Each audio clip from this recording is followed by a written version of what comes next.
সুতপা, এবার সপ্তম দফা অর্থাৎ শেষ দফার ভোটে যেরকম কিউআরটি টিমের সংখ্যা বাড়ানো হয়েছে, কেন্দ্রীয় বাহিনীর কোম্পানিও অনেকটাই বাড়ানো হয়েছে, আর তার পাশাপাশি যেটা অবশ্যই নির্বাচন কমিশনের নজরে রয়েছে সেটা হচ্ছে স্ট্রং রুমের নিরাপত্তা। একদমই তাই। দেখো, যেভাবে নিরাপত্তা বাড়ানো হয়েছে তা কার্যত নজিরবিহীন। কারণ 1020 কোম্পানি বাহিনী টোটাল থাকছে, তার মধ্যে বুথেই থাকছে 967 কোম্পানি বাহিনী। কাজে তুমি বুঝতেই পারছো যে প্রত্যেকটা বুথকে একেবারে কেন্দ্রীয় বাহিনীর ঘেরাটোপে ঘিরে ফেলা হয়েছে, এবং বুথের ভেতরে যেহেতু ওয়েবকাস্টিংও হচ্ছে, তার ফলে বুথের ভেতর গন্ডগোল হবে না এমনটাই কিন্তু নির্বাচন কমিশন থেকে জানানো হচ্ছে।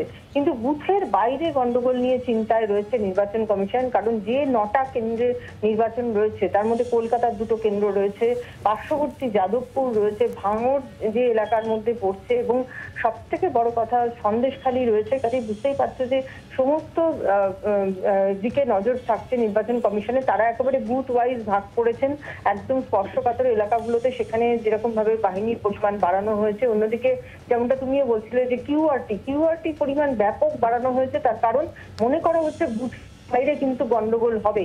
এবং ষষ্ঠ দফা নির্বাচনেই আমরা যেটা লক্ষ্য করেছি যে বুথের বাইরে বেশ কিছু জায়গায় গন্ডগোল হয়েছে, সপ্তম দফায়ও তার ব্যতিক্রম হবে না এমনটাই কমিশন মনে করছে। এবং তার ফলে একেবারে যেরকম আগে থেকেই সেনাবাহিনী সেন্ট্রাল ফোর্সের টহলদারি বাড়ানো হয়েছে, অন্যদিকে কিন্তু ভোটের দিনও বুথের বাইরেও ব্যাপক পরিমাণ সেন্ট্রাল ফোর্স রাখা হবে এমনটাই কমিশন জানিয়েছে।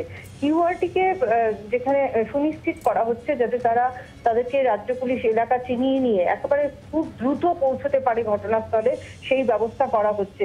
আরেকটা বিষয় সেটা হচ্ছে ভোটের আগের দিন রাত্রিবেলা অনেক জায়গায় দেখা যায় যে বাড়ি বাড়ি গিয়ে থ্রেট করা হয়, ভোটারদের ভয় দেখানো হয়। তার জন্য কিন্তু আজকে থেকেই নজরদারি এবং সব থেকে বড় কথা সেন্ট্রাল ফোর্স দিয়ে বিভিন্ন জায়গায় এলাকা ঘোরানো হচ্ছে। কাজে কমিশন সমস্ত রকমের ব্যবস্থা রাখছে যাতে গন্ডগোল কম হয় বা গন্ডগোল বন্ধ করা যায়, তার ব্যবস্থা তারা করছেন। ধন্যবাদ সুতপা। বাংলার আওয়াজ, বাঙালির আবেগ, জি 24 ঘন্টা।